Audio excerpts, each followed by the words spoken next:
Deer এসেছি, welcome জানাচ্ছি তোমাকে আমাদের বোর্ড কোশ্চেন সলভিং সিরিজে। এই সিরিজে আমরা রাইট ফর্ম অফ ভার্ব নিয়ে কথা বলছি। আজকের ভিডিওর মাধ্যমে আপু তোমাকে ময়মনসিংহ বোর্ড 2024 সালে রাইট ফর্ম অফ ভার্বের উপর যে কোশ্চেনটি এসেছিল সেই কোশ্চেনটি সলভ করে দেওয়ার চেষ্টা করবে ইনশাআল্লাহ। দেখো 2024-এ কি বলা ছিল? Man has unquenchable thirst for knowledge, মানে কি জ্ঞানের জন্য মানুষের অদম্য তৃষ্ণা।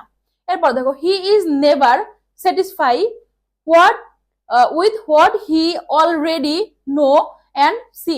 দেখো এখানে বলা আছে হি ইজ নেভার, সে হচ্ছে স্যাটিসফাই, মানে সে যা জানে এটা নিয়ে সে কখনোই মানুষ স্যাটিসফাই থাকে না, সে আরো কি করতে চায়, জানতে চায়, দেখতে চায়। দেখো এই সেন্টেন্সে কি বলা দেওয়া আছে, ইজ দেওয়া আছে, হ্যাঁ।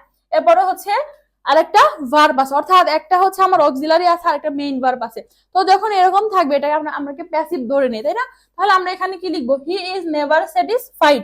তাহলে আমার আরেকটা যে ভার্ব আছে এই ভার্বের V3 ফর্মটা আমাকে বসাতে হবে, স্যাটিসফাইড। ওকে, এরপরে দেখো হোয়াট হি অলরেডি, দেখো অলরেডি থাকলে কি হয় বলো তো? অলরেডি থাকলে কি হয়? অলরেডি থাকলে হচ্ছে প্রেজেন্ট পারফেক্ট টেন্স হয়। অলরেডি থাকলে কি হয়? প্রেজেন্ট পারফেক্ট টেন্স হয়। পারফেক্ট টেন্সের স্ট্রাকচার কি? Have has plus V3, have has plus V3। তাহলে হোয়াট হি অলরেডি হ্যাজ, এখানে আমার হ্যাজ লাগবে কারণ কি আছে? হি আছে। হি হ্যাজ নোন, তাহলে নোর V3 form, he has known. Okay, and দেখো মনে রাখবা এন্ড এর আগে এবং এন্ড এর পরে ভার্বের একই ফর্ম বসে। তাহলে এখানে যেহেতু পাস্ট প্রেজেন্ট পারফেক্ট বসেছে, পরেও আমার প্রেজেন্ট পারফেক্ট বসবে। এন্ড হচ্ছে তাহলে এখানে কি হবে? What he already has known and has scene.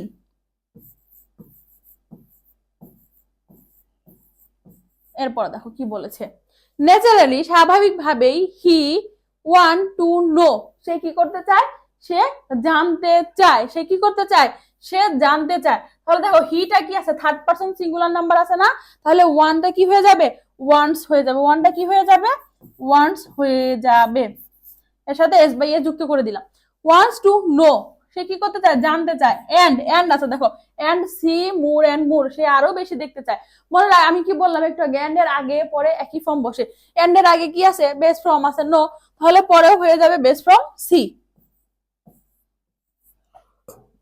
এরপরে দেখো কি বলা আছে, দিস কিউরিওসিটি, এই জানার ইচ্ছাটাই বা হচ্ছে এই আগ্রহটাই, ফরটা কি বলতো? ফর হচ্ছে প্রিপোজিশন, ফর নো মোর।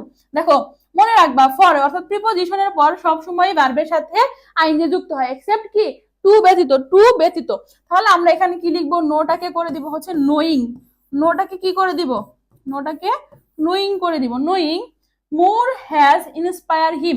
দেখো হ্যাজ মনে রাখবা,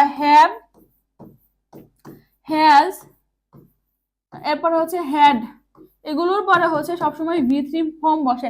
তাহলে হ্যাজ ইন্সপায়ার্ড হয়ে যাবে, ইন্সপায়ার্ড হয়ে যাবে। ক্লিয়ার? এরপরে দেখো হিম, তাকে ইন্সপায়ার করে কি?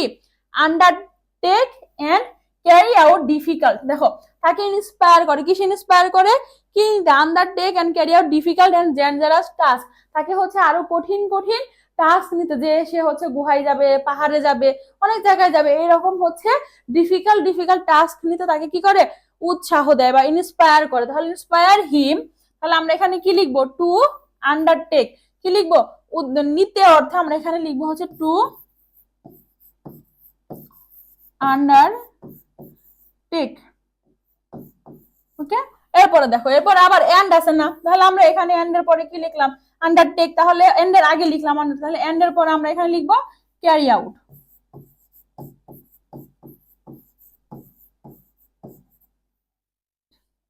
এরপর দেখো difficult and dangerous task which eventually result in epoch making discoveries and invention. লাইনগুলো কিন্তু অনেক বড় বড়, তোমাকে এখানে একটু বুঝে বুঝে সলভ করতে হবে। হুইচ ইভেন্চুয়ালি রেজাল্ট, এটা কি হয়ে যাবে? এটা রেজাল্টই থাকবে, হুইচ ইভেন্চুয়ালি রেজাল্ট। ওকে, এরপর দেখো কি বলছে, discoveries and invention and lead him in his long and continuous journey from his helpless state of caveman to his present situation of power and progress. একটু বুঝতে পারো, এই লাইনে অনেকগুলো এন্ড আছে, তাহলে তাহলে আমরা আগে যেহেতু প্রেজেন্ট নিছি, পরেও আমার প্রেজেন্ট হবে, তাহলে এখানে কি হবে, লিড হয়ে যাবে, এটা হয়ে যাবে হচ্ছে লিড। কে নাম্বারটা আমি এখানে লিখে দিচ্ছি। এরপর দেখো কি হচ্ছে, এল নাম্বারে বলেছে he be helpless still now, সে হচ্ছে এখনো কি হেল্পলেস রয়েছে, হ্যাঁ স্টিল নাও সে হচ্ছে হেল্পলেস, তাহলে আমরা এখানে লিখতে পারি হি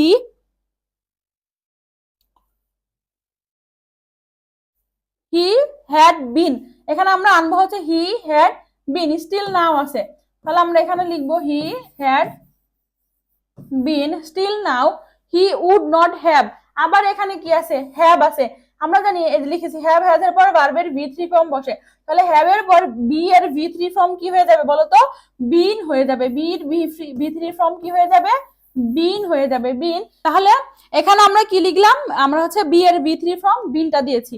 এরপরে কি বলছো দেখো, invent so many technologies he now controls almost all destructive powers and forces, মনে রাখবা সিম্পল সেন্টেন্সের ক্ষেত্রে দুটি কাজের মধ্যে, হ্যাঁ যে কাজটি আগে শেষ হয় মানে আগে শেষ হওয়া বুঝিয়েছে, সেখানে আমরা হ্যাভিং প্লাস ভি থ্রিটা ব্যবহার করি, সেখানে আমরা কি ব্যবহার করি, হ্যাভিং প্লাস ভি থ্রি। তাহলে আমরা এই ইনভেন্টের আগে আমরা কি লিখবো, হ্যাভিং, হ্যাভিং এর পর কি, having V three, having invented, having plus V three, এটা একটু মনে রাখবে, ওকে, হ্যাভিং প্লাস ভি থ্রি। তো আশা করছি যে আপু তোমাকে ময়মনসিংহ বোর্ড 2024টা খুব ইজিলি বুঝিয়ে দিতে পেরেছি। আপুর সাথে তোমার আবার দেখা হবে পরবর্তী ইয়ারের বোর্ড কোশ্চেন সলভিং সিরিজে। ধন্যবাদ।